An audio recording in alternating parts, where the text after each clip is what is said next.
Hello friends, welcome back to my channel. मैं doctor Vikas Sethi. आज के अपने इस वीडियो में आपको दिवाली से संबंधित कुछ टिप्स दूंगा। जैसा कि दोस्तों आप जानते हैं, हर वर्ष मैं आपको दिवाली और धनतेरस पे वास्तु से संबंधित कुछ टिप्स देता हूं। तो कुछ नया तो नहीं, मगर हाँ कुछ एडिशन करके मैं आपको फिर से ये टिप्स बताऊंगा। दोस्तों सबसे पहली बात, इस बार जो दिवाली है 14 तारीख को, उस दिन शनिवार भी है। और चूँकि दिवाली जब अमावस को होती है तो अमावस और शनिवार का एक साथ होना बड़ा ही दुर्लभ मौका है। तो इस दिवाली आइए हम कैसे मनाएं, इसे मैं आपको टिप्स के द्वारा बताना चाहूँगा। सबसे पहली बात दोस्तों, दिवाली से संबंधित सबसे ज़्यादा जो क्वेश्चंस आते हैं मेरे पास, वो होता है कि दिवाली की पूजा हम कहाँ करें, किस मुख होकर करें और इत्यादि इत्यादि। तो दिवाली की पूजा हमें उत्तर पूर्व के कोने में करनी चाहिए, जिसे हम ईशान कोण कहते हैं। उत्तर और पूर्व का कोना घर में जहाँ भी हो, अगर वो कोई बेडरूम है या कोई हॉल है, तो उस घर के उत्तर पूर्व को आप साफ करके उस जगह में भगवान की पूजा करें। पूजा करने के लिए भगवान की फ़ोटो या मूर्ति जो भी आप लगाएं, तो वो एक आसन बनाकर वहाँ उन्हें स्थापित करें और दिवाली की पूजा इस तरीके से करें ताकि पूजा करने वाले का जो चेहरा है, जो उनका फेस है, वो उत्तर की ओर हो या फिर पूर्व की ओर हो। क्योंकि दिवाली की पूजा हम लक्ष्मी गणेश की पूजा विशेषकर करते हैं, तो मैं ये सजेस्ट करूँगा कि यथासंभव आप जो पूजा करें वो उत्तर मुख होकर के करें, क्योंकि उत्तर मुख पूजा लक्ष्मी पूजा के लिए ज़्यादा शुभ होता है। और दोस्तों अमावस और शनिवार का एक होना, इससे हमें क्या लाभ उठाना है, तो मैं ये कहूँगा कि आप दिवाली के दिन दोपहर 12 बजे, ठीक 12 बजे, एक साबुत नींबू लेकर पूरे घर में हर दिशा में, हर रूम में उसे घुमाएं और बाद में उसे घर के बाहर या छत पे जाके किसी अग्नि में जला दें।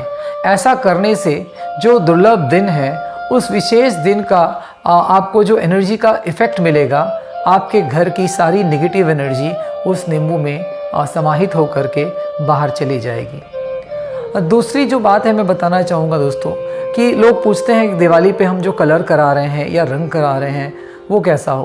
तो देखिए, रंग स्पेसिफिकली हर आदमी के, हर इंसान के डेट ऑफ बर्थ से भी अटैच होता है, बट जो जनरली हम ये सजेस्ट करेंगे कि आप लाइट कलर्स का यूज़ ज़्यादा करें, जैसे कि white, light cream, off white, या फिर आसमानी colour, light green colour, grey colour, light peach colour. आपको लाल रंग, गुलाबी रंग, पीले रंग और नारंगी रंग से बचना चाहिए। दूसरी बात जो मैं बताना चाहूँगा दोस्तों, घर की सफाई करने के बाद, घर की सफाई हो जाए तो आप घर के फर्श पर कुछ अनाज के दाने, जैसे बाजरा है, साबुत गेहूँ है, चावल है, थोड़े थोड़े ये अनाज को हल्का छींट दें। इससे हम घर में सुख समृद्धि का आह्वान करते हैं। ऐसा करने से घर में सुख समृद्धि और अन्न की कमी कभी नहीं होती। दीपक जब हम जलाएं तो पूजा के वक्त दीपक अगर संभव हो तो घी के जलाएं, अन्यथा आप अच्छे मन से आप किसी भी तेल से भी जला सकते हैं। मगर दीपक की जो क्वांटिटी है, जो नंबर है, वो आप 11 लगाएं या फिर आप 15 लगाएं, इस हिसाब से लगाएं ताकि वो जोड़े में ना हो, ऑड नंबर में हो। और जब घर के हम डेकोरेशन का सवाल आता है, तो घर के डेकोरेशन में लोग पूछते हैं लाइटिंग कैसी लगाएं। इसमें आपकी चॉइस पे डिपेंड करता है, आप कैसा भी करें, मगर घर के द्वार पर, मुख्य द्वार पर आप ताज़े फूल या कोई भी पौधा, आम का पत्ता, ऐसा ज़रूर लगाएं, क्योंकि ये नेचर का सिंबल है। और नेचर को हमें आज, चूँकि शहरों में हम नेचर से काफ़ी दूर जा चुके हैं, तो इन पत्तों और फूलों के ज़रिए हम नेचर को भी अपने घर में, नेचर की एनर्जी को भी अपने घर में ला सकते हैं। तीसरी चीज़ जो मैं बताना चाहूँगा दोस्तों, दिवाली की जो पूजा हम करते हैं, दिवाली की पूजा में चढ़ाए गए जो भी फल हैं, जो भी उसमें चढ़ावा है, उसे किसी भी गरीब को या फिर गाय को हम बाद में दान कर देना चाहिए। उसे खुद सेवन नहीं करना चाहिए। कई लोग ऐसा समझते हैं कि वो प्रसाद है और उसका सेवन हम खुद करते हैं, तो ऐसा नहीं करना चाहिए। वो प्रसाद नहीं, प्रसाद जरूर है, बट हमें वो खुद को नहीं खाना, वो हमें किसी गाय को या किसी गरीब को दे देना चाहिए। अब एक सवाल लोगों का ये भी आता है कि जिनके घर में उत्तर पूर्व में स्थान ना हो, तो वो पूजा कहाँ करें। तो ऐसा नहीं है कि हमारे लिए सिर्फ उत्तर पूर्व ही शुभ है, हमारे घर की हर दिशा शुभ होती है। आप पूजा करते वक्त सिर्फ ये ध्यान रखें कि आपका मुख उत्तर हो या पूर्व हो।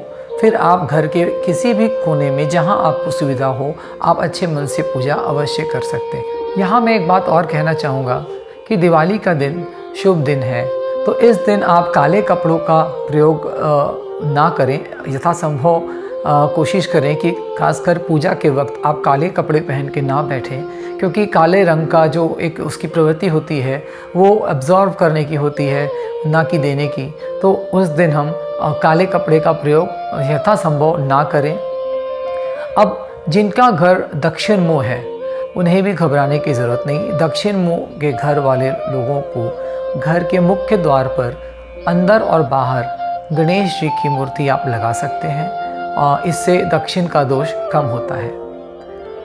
पूजा के दिन, दिवाली की पूजा के लिए अक्सर हम हर दिवाली लक्ष्मी गणेश खरीदते हैं।